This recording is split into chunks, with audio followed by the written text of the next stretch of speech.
Hello everyone, welcome back to my YouTube channel. Friend, आज का जो हमारा प्रैक्टिस सेट है वो है सिंधु घाटी सभ्यता से संबंधित। यानी आज की प्रैक्टिस सेट में जैसे कि आप जानते हैं हम प्रैक्टिस सेट डेली ही कराते हैं, जिसमें हम जीके और जीएस के भी प्रैक्टिस सेट सॉल्व करवाते हैं। और इसमें कुछ प्रैक्टिस सेट हमारे ऐसे होते हैं जो कि पर्टिकुलर किसी एक ही टॉपिक पर होते हैं। तो उसी तरीके से हमारा प्रैक्टिस सेट आज के रहने वाला एक ही टॉपिक पर आधारित पूरा प्रैक्टिस सेट, जिसमें हम जो टॉपिक है हमारा वो है सिंधु घाटी सभ्यता, जिसे हड़प्पा सभ्यता भी बोलते हैं, या फिर इसके लिए हम इंडस वैली सिविलाइजेशन के नाम से भी जानते हैं। तो इसमें जो प्रश्न रहने वाले हैं इसमें तो वो होंगे जिन टॉपिक से, तो टॉपिक रहेंगे हमारे सिंधु घाटी सभ्यता का इतिहास से, सभ्यता का विस्तार कहाँ तक था, इस टॉपिक से भी यहाँ पे प्रश्न आपको देखने को मिलेंगे। और अगला टॉपिक हमारा होगा इसके प्रमुख स्थल के बारे में। फिर होगी इसकी नगर योजना कैसी थी, इस टॉपिक पर प्रश्न आपको देखने को मिलेंगे। इनका सामाजिक जीवन, इनके मुख्य व्यवसाय पर भी यहाँ पर आपको क्वेश्चन देखने को मिलने वाले हैं।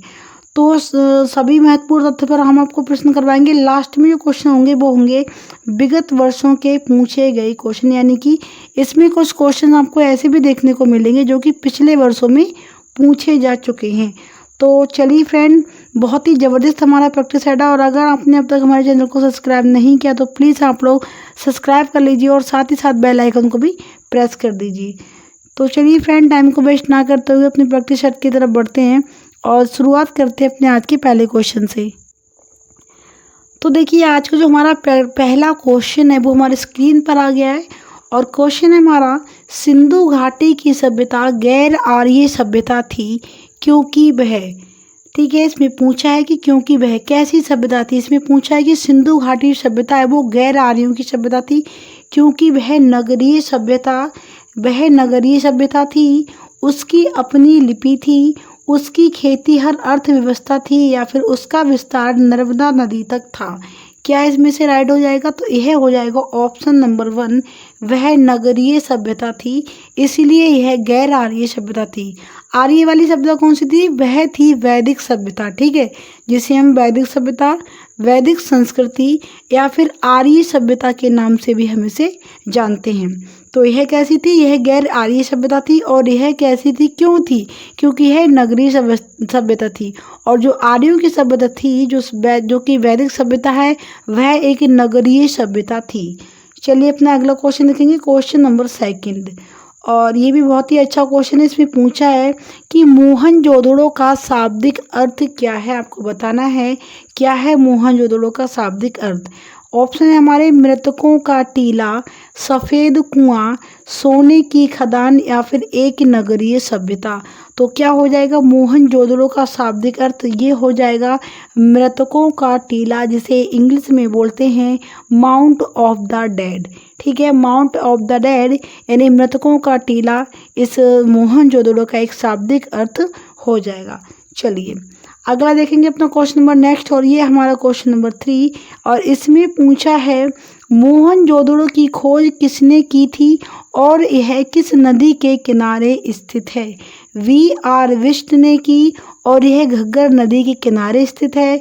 V.R. साहनी ने खोज करी, भोगवा नदी के किनारे स्थित है ये स्थल। राखल दास बनर्जी ने खोज करी और ये सिंधु नदी के किनारे स्थित है। या फिर दयाराम साहनी ने इसकी खोज की और यह सतलुज नदी के किनारे स्थित है। क्या है इसका बिल्कुल राइट आंसर? आपको बताना है अभी इसमें। तो इसका जो आंसर है वो हो जाएगा ऑप्शन नंबर सी, यानी ऑप्शन नंबर 3, राखल दास बनर्जी, जो कि सिंधु नदी के किनारे ही स्थित है, ठीक है। और देखिए इसकी जो खोज कब करी थी उन्होंने, यह करी थी 1922 ईस्वी में, ठीक है, 1922 ईस्वी में। ये जो एक प्रसिद्ध इतिहासकार थे, इन्होंने इसकी खोज करी थी। इनका जो जन्म है अगर पूछा जाए, राखल दास बनर्जी का जन्म कहाँ हुआ था, तो यह हुआ था मुर्शिदाबाद में, ठीक है। कहाँ हुआ था? मुर्शिदाबाद में इनका जन्म हुआ था। पेन नहीं है, मैंने हाथ से ही लिखा है इस पर, ठीक है, तो राइटिंग को थोड़ा इग्नोर करेंगे। ये हुआ था इनका जन्म मुर्शिदाबाद में, ठीक, क्लियर हुआ। और कब हुआ था 1885 में। लेकिन इतना डीप कभी जाते नहीं है एग्जाम में, इतना कभी डीपली नहीं पूछा जाता है, तो वैसे ही इन सब चीज़ों को ज़्यादा देखने की ज़रूरत भी नहीं है, फिर भी मुझे लगा तो मैंने आपको यहाँ पर ये सारी चीज़ें दिखा दी। चलिए अगला देखेंगे अपना क्वेश्चन नंबर नेक्स्ट। तो क्वेश्चन हमारा अगला है, ये आता है, इसमें पूछा है कि मिट्टी के खिलौने के साक्ष्य किस स्थान से प्राप्त हुए हैं। जो मिट्टी के खिलौने के साक्ष्य पाए गए वो किस स्थान से प्राप्त हुए। सबसे पहले धौलावीरा से, बनावली से, सुरकोटदा से या फिर कालीबंगा से। ठीक है, कालीबंगा या फिर कालीबंगन दोनों ही इसके नाम है। तो कहाँ से प्राप्त हुए हैं इसके साक्ष्य। तो इसका जो सही जवाब है वो हो जाएगा ऑप्शन नंबर, सॉरी ये नहीं होगा, ऑप्शन नंबर 2। ठीक है, ऑप्शन नंबर 2 वनावली यानी वनवाली से इसके जो हैं खिलौने, मिट्टी के खिलौने के साक्ष्य प्राप्त हुए हैं। ये जो स्थल है वो हरियाणा के फतेहाबाद में, ठीक है, जिले में सिंधु घाटी सभ्यता काल से संबंधित एक पुरातात्विक स्थल है और ये सरस्वती नदी के मध्य घाटी के ऊपर बनाया गया था। ठीक है, वहीं पर इसके जो इस साक्ष्य हैं वो प्राप्त हुए हैं। अगला देखिए अपना क्वेश्चन नंबर 5। इसमें पूछा है सिंधु घाटी सभ्यता की लिपि कैसी थी। ये जो सिंधु घाटी सभ्यता है उसकी लिपि बताना आपके लिए, यह कैसी लिपि थी। ऑप्शन से हमारे हस्तलिखित थी यानी हाथों से लिखी हुई थी, मौखिक थी यानी सिर्फ मुंह से बोलकर ही बातों को समझते थे, भावात्मक थी यानी एक दूसरे के भाव को समझते थे, या फिर भाव चित्रात्मक थी यानी अपने मन की बातों को, अपने मन के विचारों को चित्र के द्वारा ये समझाते थे या दूसरों तक पहुंचाते थे। तो जो इनकी जो भाषा थी वो कैसी थी, इनकी लिपि यह थी भाव चित्रात्मक, यानी ऑप्शन नंबर 4 इसका बिल्कुल राइट आंसर हो जाएगा। इन प्रतीकों के शिलालेख बहुत छोटे हैं, यह निर्णय करना कठिन है कि क्या इन प्रतीकों में कोई लेखन प्रणाली शामिल थी। ठीक है, जो इनके जो प्रतीक हैं वो बहुत ही छोटे छोटे पाए गए हैं, तो इससे निर्णय नहीं कर सकते कि क्या इनकी कोई लेखन प्रणाली भी शामिल थी या नहीं थी।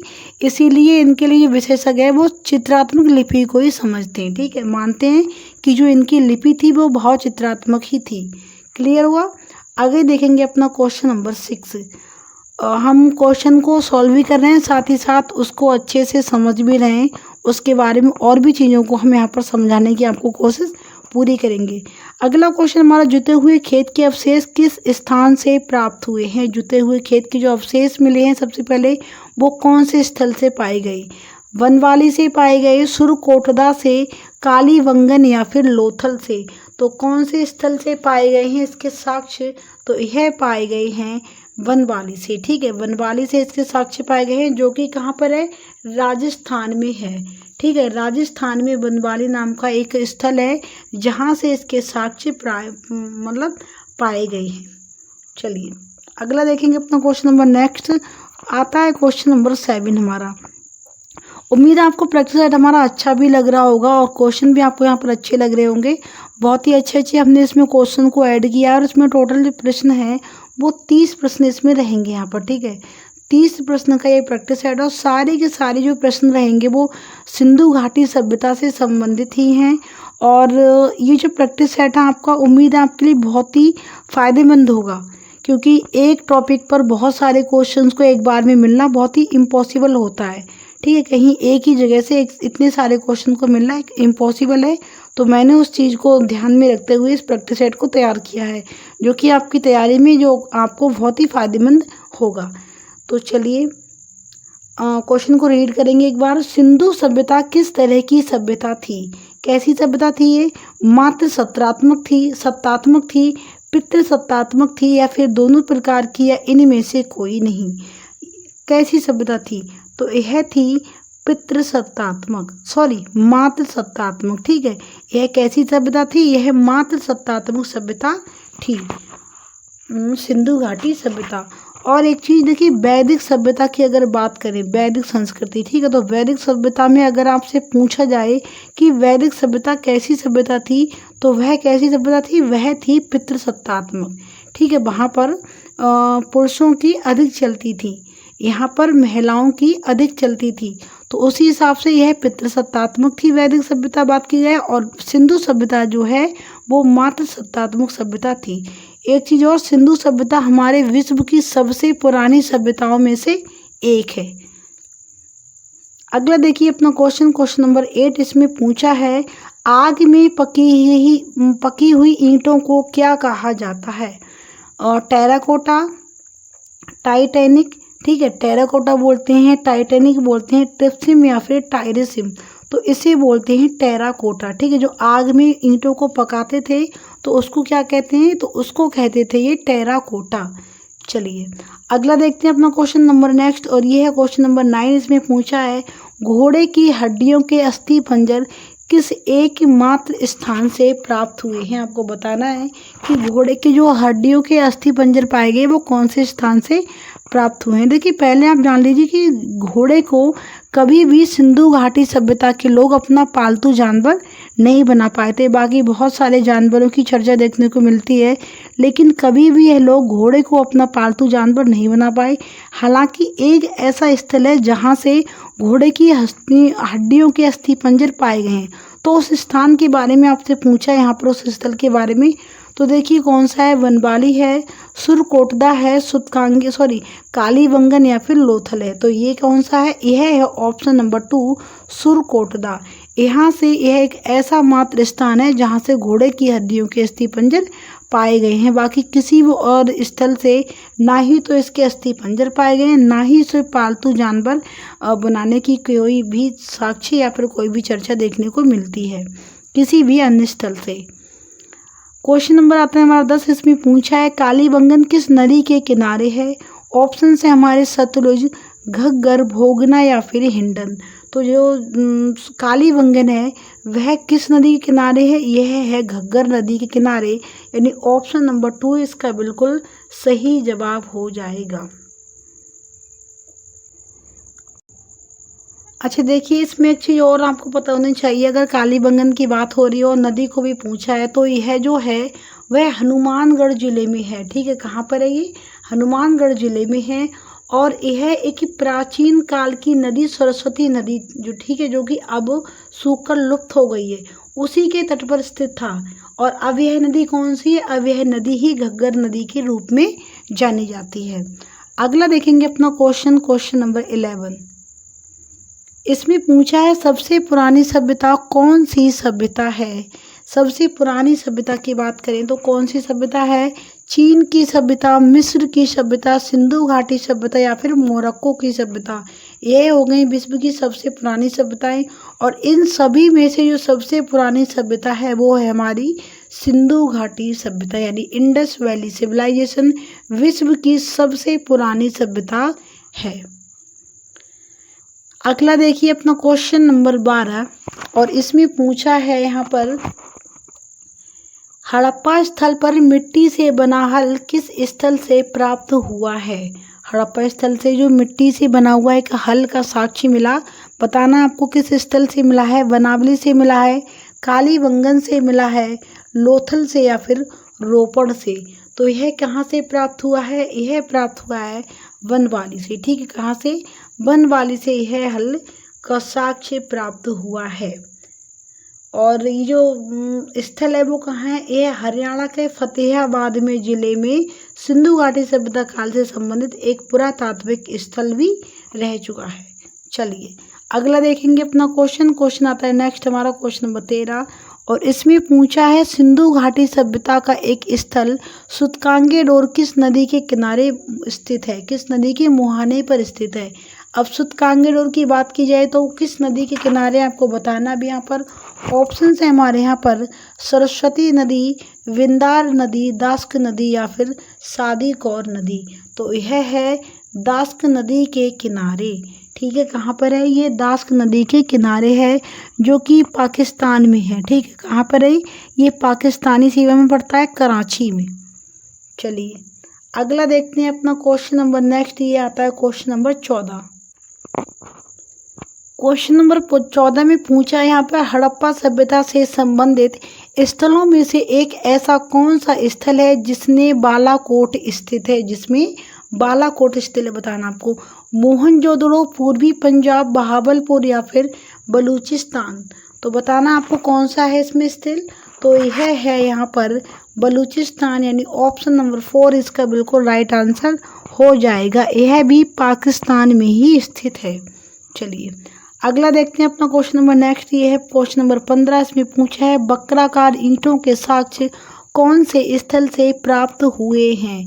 लोथल से, कालीबंगा से, चौहदड़ो से या फिर सुरकोटदा से। बक्राकार ईंटों की बात हो रही है तो आपको बताना है कि ये कहाँ से मिली है। यह मिली है कालीबंगन से, और कालीबंगन का अर्थ होता है काली चूड़ियाँ। ठीक है, काली चूड़ियाँ, और यहीं से बक्राकार ईंटों के साक्ष्य भी आपको प्राप्त होते हैं कालीबंगन से। अगला है हमारा क्वेश्चन, मोहनजोदड़ो का शाब्दिक अर्थ क्या है। हालांकि अभी हम पिछले क्वेश्चन शायद सॉल्व भी कर चुके हैं, ये क्वेश्चन बाय मिस्टेक दोबारा ऐड हुआ है। एक बार फिर से देखिए, मृतकों का टीला, व्यापारियों का एक क्षेत्र, एक कबीला या फिर रहने का एक स्थान। तो इसका जो ऑप्शन था मैंने बताया आपको, मृतकों का टीला, जिसे माउंट ऑफ द डेड भी बोलते हैं। अगला हमारा क्वेश्चन नंबर 17। इसमें पूछा है हड़प्पा काल का कौन सा शहर 3 भागों में विभाजित था। एक शहर है हड़प्पा काल का ही जिसको 3 भागों में विभाजित किया गया है। तो वो कौन सा शहर है इसमें से बताना आपको। मोहनजोदड़ो, कालीबंगन, धौलावीरा या फिर लोथल। तो यह जो शहर है वो है धौलावीरा। यह 3 भागों में विभाजित शहर था जिसे बोलते हैं एक सफ़ेद कुआं। धौलावीरा का अर्थ होता है एक सफ़ेद कुआं। चलिए अगला आता है हमारा क्वेश्चन नंबर 18, और इसमें पूछा है घोड़े की अस्थियों के अवशेष किस स्थान से पाए गए हैं। सुरकोटदा से, सुतकांगेडोर से, धौलावीरा या फिर वनावली। इसका ऑप्शन बिल्कुल राइट हो जाएगा, ये हो जाएगा सुरकोटदा से। ठीक है, सुरकोटदा से घोड़े के अस्थि पंजर के अवशेष पाए गए हैं। अगला है हमारा क्वेश्चन नंबर 19। ये जो क्वेश्चन नंबर 17 था और क्वेश्चन नंबर 18 था, ये बाय मिस्टेक दोबारा ही इसमें ऐड हो गई, इसलिए हमने इन क्वेश्चन को ज़्यादा एक्सप्लेन भी नहीं किया। अगला है क्वेश्चन नंबर 19। इसमें पूछा है हड़प्पा कालीन 4 विशालतम नगर मोहनजोदड़ो, हड़प्पा, कालीबंगन तथा डैश डैश है। यानी 4 नगरों की बात की जा रही है, जिसमें एक हो गया मोहनजोदड़ो। इसे थोड़ा इस तरीके से रिमूव कीजिए। देखिए, एक हो गया हमारा मोहनजोदड़ो, सेकंड हो गया हड़प्पा, थर्ड हो गया, ये थोड़ा छोटा करना है, हड़प्पा, थर्ड हो गया कालीबंगन, और चौथे स्थल की बात की जा रही कि चौथा जो विशालतम नगर है वो कौन सा है। इसमें से ऑप्शन है हमारे लोथल, धौलावीरा, चन्हूदड़ो या फिर मांडा। तो ऑप्शंस में से आपको बिल्कुल सही जवाब को क्लियर करना है, तो यह हो जाएगा ऑप्शन नंबर 1 लोथल। जो लोथल है वो इसका चौथा विशालतम नगर है हड़प्पा कालीन का। चलिए यह हो गए इसके 4 विशालतम नगर। अगला क्वेश्चन हमारा 20 नंबर है। इसमें पूछा है आलमगीरपुर किस नदी के मुहाने पर स्थित है। दास्क नदी के मुहाने पर, हिंडन नदी के, भोगना नदी या फिर घग्गर नदी के मुहाने पर। तो बताइए आप कि दास जो आलमगीरपुर है वो किस नदी के मुहाने पर है। यह है हिंडन नदी के मुहाने पर, यानी ऑप्शन नंबर 2 इसका बिल्कुल सही जवाब हो जाएगा। और यह यमुना की उपनदी है। ये जो हिंडन नदी है वो यमुना नदी की ही उपनदी है। क्लियर। अगले देखेंगे अपना क्वेश्चन नंबर 21। देखिए हमने इसमें अभी तक 20 क्वेश्चन को सॉल्व भी कर लिया और अच्छे से हमने एक एक क्वेश्चन को एक्सप्लेन भी किया है। उम्मीद है आपकी समझ में बढ़िया आ रहे होंगे। ये जो प्रैक्टिस हेड है वो हमारा किसी पर्टिकुलर एग्जाम के लिए नहीं है कि हाँ भाई ये उस एग्ज़ाम को टारगेट करते हुए हमने इस क्लास को रेडी किया है। यह ऐसा प्रैक्टिस सेट है जो कि आप इंडिया का कोई भी गवर्नमेंट एग्जाम दीजिए, यह टॉपिक हर किसी में आता है। सिंधु घाटी सभ्यता यानी इंडस वैली सिविलाइजेशन एक ऐसा टॉपिक है जो लगभग हर एक गवर्नमेंट एग्जाम में पूछा जाता है, चाहे रेलवे का हो, चाहे बैंक का हो, चाहे बीएड, सीटेट, यूपी टेट ये एग्ज़ाम हो, चाहे यूपी का कोई भी एग्ज़ाम हो, ठीक है, और चाहे एसएससी का कोई भी एग्ज़ाम रहा हो।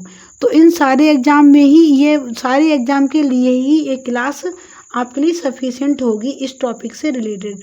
तो ऐसा नहीं है कि किसी एक टॉपिक के लिए हमने इस क्लास के लिए रेडी किया हो, ठीक है। और उम्मीद है आपको प्रैक्टिस सेट तो पसंद आ ही रहा होगा और आपने अब तक वीडियो को भी लाइक कर दिया होगा। नहीं किया तो प्लीज़ साथ ही साथ वीडियो को भी लाइक करते चलिए। चलिए अपना स्टार्ट करते अपना फिर से क्वेश्चन को। अगला आता है क्वेश्चन नंबर 21, सागर तट पर स्थित पश्चिम तट का प्रमुख बंदरगाह कौन सा था? बताना आपको। जो सागर तट पर स्थित है पश्चिम तट का जो प्रमुख बंदरगाह है इनमें से बताना है कौन सा है। मुंबई है, केरल है, लोथल या फिर गोवा। कहाँ का बंदरगाह प्रमुख है पश्चिम तट में देखा जाए तो मुंबई, यानी ऑप्शन नंबर 1। ठीक है, मुंबई कहाँ है? ये महाराष्ट्र की ही राजधानी है। तो यह जो मुंबई है वह और प्लस भारत की वित्तीय राजधानी। ठीक है, महाराष्ट्र की राजधानी मुंबई और भारत की वित्तीय राजधानी भी कहाँ पर है? मुंबई में है। तो यह भी बहुत ही इम्पोर्टेंट क्वेश्चन हो गया। इसमें से 2 क्वेश्चन हमने आपको एक्स्ट्रा करा दिए। तो यह जो सागर तट पर जो बने हुए बंदरगाह हैं जो कि पश्चिमी तट का प्रमुख बंदरगाह की बात की जाए तो वो आता है उसके नाम पर मुंबई सबसे पहले। चलिए आगे देखेंगे। फारस की मोहर, धान और बाजरे के साक्ष्य, तांबे का कुत्ता, अग्निवेद के साक्ष्य कहाँ से प्राप्त हुए हैं? कालीबंगन से, बनवाली से, मांडा या फिर लोथल से। इतने सारे जो साक्ष्य हैं वो कहाँ से मिले हैं? फारस की बनी हुई मोहर, धान और बाजरे के दानों के साक्ष्य, तांबे का बना हुआ कुत्ता, अग्निवेद का। इतने सारे जो साक्ष्य हैं वो बताना है आपको कि कहाँ से यह देखने को मिलते हैं। बताइए आप जल्दी से इसका आंसर। तो इसके ऑप्शन से एक बार देख लेंगे यहाँ पर हम। ऑप्शन से हमारे कालीबंगन, बनावली, मांडा या फिर लोथल। तो इसका जो सही जवाब है एकदम से वो हो जाएगा ऑप्शन नंबर 4, लोथल। ठीक है, लोथल से ये सारे के साक्ष्य जो है वो प्राप्त हुए हैं। चलिए अगला देखेंगे अपना क्वेश्चन नंबर 23। इसमें पूछा है मिट्टी का हल, सेल खड़ी एवं पकाई मिट्टी की मोहरें, सरसों का ढेर और तांबे का बावन कहाँ से प्राप्त हुए हैं? ये कहाँ से मिले हैं? चन्हूदड़ों से मिले हैं या फिर रंगपुर से, आलमगीरपुर या फिर बनवाली से। कहाँ से ये सब सारे के सारे साक्ष्य प्राप्त हुए हैं? तो यह हुए बनवाली से, यानी ऑप्शन नंबर 4 इसका बिल्कुल राइट आंसर हो जाएगा। कौन कौन से? मिट्टी का हल, सेल खड़ी एवं पकाई मिट्टी की मोहरें, सरसों का ढेर और तांबे का बावन। ये सारे जो साक्ष्य हैं वो आपको बनवाली से प्राप्त हुए हैं। अगला देखिए अपना क्वेश्चन नंबर आता है हमारा 24। इसमें पूछा है हड़प्पा सभ्यता की, हड़प्पा स्थल की खुदाई किसने की? ठीक है, इसमें ऑप्शन है हमारे लाखन, ये लाखन नहीं होगा, राखल हो गए, लाखन, राखल दास बनर्जी। ठीक है, उल्टा हो गया है। SR राव, दयाराम साहनी या फिर RS विष्ट। इसमें से क्या हो जाएगा इसका बिल्कुल सही जवाब? ये देखना आपके लिए। तो यह हो जाएगा दयाराम साहनी, ऑप्शन नंबर 3। उम्मीद है आपने भी इन सारे क्वेश्चन की अब तक जो जवाब है वो आपने अपने हिसाब से बिल्कुल सही ही टिक किए होंगे मेरे बताने से पहले ही, क्योंकि आप लोग गवर्नमेंट एग्जाम की तैयारी कर रहे हैं तो फिर भाई इतना तो आपके लिए बनता ही है। अगला है हमारा क्वेश्चन, मोहनजोदड़ो और हड़प्पा को एक विस्तृत समाज की जुड़वा राजधानी किसने कहा? मोहनजोदड़ो और हड़प्पा इन दोनों को एक विस्तृत समाज की जुड़वा राजधानी कहा था जो, तो वो किसने कहा था? ऑप्शन हमारे प्रोफेसर पिग्गट महोदय, प्रोफेसर मैक्समूलर या फिर प्रोफेसर गॉर्डन चाइल्ड। तो यह बोला है ऑप्शन नंबर 2 पिग्गट महोदय ने। ठीक है, जिनका अगर पूरा नाम अगर देखिए वैसे ने क्या बोलते हैं, इन्हें बोलते हैं स्टूवर्ड पिग्गट। ठीक है, स्टूवर्ड पिग्गट। इन्होंने हड़प्पा व मोहनजोदड़ो दोनों को ही सिंधु घाटी सभ्यता की जुड़वा राजधानी यानी उसकी एक विस्तृत समाज की जुड़वा राजधानी कहा था। क्लियर हुआ? अब बचते हमारे यहाँ से 5 क्वेश्चंस, 5 बाकी हैं, बाकी के हमारा फ्री प्रैक्टिस सेट पूरा हो जाएगा। फिर देखिए क्वेश्चन बोलता है 26वां, क्या सिंधु सभ्यता के लोग पुनर्जन्म में विश्वास करते थे? जो पुनर्जन्म होता है कि मरने के बाद इंसान को दोबारा से जन्म मिलता है, तो ऐसी बातों में क्या वो यकीन रखते थे? ऑप्शन है हमारे हाँ, नहीं, कुछ कहा नहीं जा सकता या फिर आंकड़े अपर्याप्त। तो क्या हो जाएगा इसका जो ऑप्शन? ये हो जाएगा हाँ, कि हाँ भाई यह लोग पुनर्जन्म में यह भी विश्वास करते थे और यानी सिंधु घाटी सभ्यता के लोग भी विश्वास करते थे, वैदिक सभ्यता के लोग भी विश्वास करते थे, जैन धर्म, बौद्ध धर्म, सारे ही लोग इन चीज़ों में विश्वास करते थे कि हाँ, इंसान की मृत्यु के बाद उसे दोबारा से जन्म उसके कर्मों के हिसाब से मिलता है। अगर उसने अच्छे कर्म किए हो तो उसे अच्छी योनि में जन्म मिलेगा, अगर उसने कुछ खराब कर्म किए तो उसे उसके हिसाब से यानी कर्मों के फल के अकॉर्डिंग उसके लिए दोबारा से जन्म मिलता है। तो इनका मानना था कि मृत शरीर के रूप में यह माना जाता था कि इन वस्तुओं का उपयोग, यानी यह ऐसा करते थे कि कुछ स्थानों पर जो दैनिक उपयोग की वस्तुएं हैं उनको भी साथ में दफन करते थे, क्योंकि मानते थे कि मृत शरीर के रूप में यह माना जाता था कि इन वस्तुओं का उपयोग मृत व्यक्ति द्वारा मृत्यु के बाद किया जा सकता है। इससे पता चलता है कि ये लोग पुनर्जन्म में विश्वास करते थे। यानी जब किसी व्यक्ति की डेथ हो जाती थी तो उसके साथ में उसके उपयोग की चीज़ें जो दैनिक जीवन में उपयोग करते हैं उन वस्तुओं को भी ये साथ में दफन कर दिया करते थे, और ये लोग मानते थे कि यह इसके बाद में यह उस व्यक्ति को प्राप्त हो जाएंगी। अगला देखिए, क्वेश्चन नंबर आता है हमारा 27। इसमें पूछा है सिंधु सभ्यता में किसकी उपासना अधिक प्रचलित थी। ऑप्शन से हमारे मातृ देवी की उपासना, श्री गणेश की उपासना, अग्निदेव की उपासना या फिर इंद्रदेव की उपासना। किसकी पूजा यह लोग अधिक किया करते थे सिंधु घाटी सभ्यता की। तो इसका जवाब तो हो जाएगा ऑप्शन नंबर 1, मातृ देवी की उपासना। यह सभ्यता भी कैसी थी, यह सभ्यता भी मातृ सत्तात्मक ही थी, और ये पूजा भी किसकी करते थे, यह मातृ देवी की ही पूजा करते थे। पशुओं में भी किसकी करते थे, कुबड़ वाला बैल जिसे सांड भी बोलते हैं, ठीक है, उसकी भी पूजा करते थे। इस सभ्यता के लोगों के लिए पूजनीय था स्त्री की मिट्टी की मूर्तियाँ, ठीक है, स्त्री के जो स्त्री होती थी मिट्टी की उसकी बनी हुई मूर्तियाँ, और मिलने से ऐसा अनुमान लगा कि सैंधव सभ्यता का समाज मातृ सत्तात्मक था। महिलाओं की मिट्टी की बनी हुई मूर्तियाँ वहाँ से मिली हैं, तो उसी से अनुमान लगा सकते हैं कि यह जो सैंधव सभ्यता थी, जो सिंधु घाटी सभ्यता थी, वो कैसी थी, मातृ सत्तात्मक थी। अगला आता है क्वेश्चन नंबर 28 हमारे। इसमें पूछा है रंगपुर किस नदी के मुहाने पर स्थित है। ऑप्शन है हमारे चेनाब नदी, सिंधु नदी, भोगना नदी या फिर सुख बहादुर नदी। तो बताना आपको ये कहाँ पर है, तो यह है सुख बहादुर नदी के समीप, जिसका ऑप्शन नंबर 4 इसका बिल्कुल राइट आंसर हो जाएगा। और ये कहाँ पर है, यह गुजरात के कठियावाड़ में है, ठीक है, यह प्रायद्वीपीय क्षेत्र में आता है सुख बहादुर नदी के समीप, और यह कठियावाड़ क्षेत्र में आता है ये नदी। चलिए अगला है हमारा क्वेश्चन नंबर 29, और इसमें पूछा है मोहनजोदड़ो के उत्खननकर्ता कौन थे। MC मजूमदार या फिर BB लाल, फजल अहमद या फिर राखल दास बनर्जी। कौन थे इस मोहनजोदड़ो के खुदाई खिदमतकार या फिर उत्खननकर्ता। तो यह थे राखल दास बनर्जी। ऑप्शन नंबर 4 इसका बिल्कुल सही जवाब हो जाएगा। ये आता है हमारा आज का लास्ट क्वेश्चन। इसमें पूछा है 3 युगल समाधियों के साक्ष्य कहाँ से प्राप्त हुए हैं। बहुत ही सिंपल क्वेश्चन है लास्ट वाला, बहुत ही नॉर्मल क्वेश्चन है। उम्मीद है आप लोग इसका जवाब भी दे पाएंगे, क्योंकि बाकी मैंने सारे क्वेश्चन के आंसर करा दिए। एक बार इसके ऑप्शन भी देख लीजिए, कालीबंगा, लोथल, रंगपुर या फिर बहावलपुर। तो ये हो गए हमारे आज के पूरे 30 क्वेश्चन। इस क्वेश्चन का आंसर आपको बताना है कमेंट बॉक्स में, इसका आंसर आपको कमेंट करके बताना होगा। और उम्मीद है आपने अब तक जो क्वेश्चन किए उनके भी आपने आंसर बिल्कुल सही दिए होंगे। अगर आप चाहें तो कमेंट बॉक्स में हमारे साथ अपना स्कोर भी शेयर कर सकते हैं। और आप लोग कभी बताते नहीं हो कि आपको क्लास कैसी लगी, तो इतनी मेहनत से हम आपके लिए क्लास लेकर आते हैं, तो प्लीज़ आप लोग कमेंट में साथ ही साथ बता दीजिए कि आपको क्लास हमारी कैसी लगी। और अगर आपको किसी और टॉपिक पर भी प्रैक्टिस सेट चाहिए तो आप वो भी कमेंट बॉक्स में बोल दीजिए कमेंट करके। हम उस टॉपिक पर भी पूरी कोशिश करेंगे उस प्रैक्टिस सेट को लाने की, अच्छे अच्छे क्वेश्चंस को ऐड करके। और बाकी प्रैक्टिस सेट तो हमारा पूरा हो ही चुका है, और एक नए प्रैक्टिस सेट के साथ मिलते हैं। तब तक के लिए आप क्लास को अपने फ्रेंड के साथ शेयर कर दीजिए, व्हाट्सएप पर भी शेयर कर दीजिए हमारी क्लास को, जिससे कि थोड़ा मुझे भी बेनिफिट मिल जाए और थोड़ा ऐसे ही आप लोग सपोर्ट बनाए रखिए। अगर आपने वीडियो को लाइक नहीं किया है तो प्लीज़ आप लोग वीडियो को लाइक करते जाइए, चैनल को सब्सक्राइब कर लीजिए।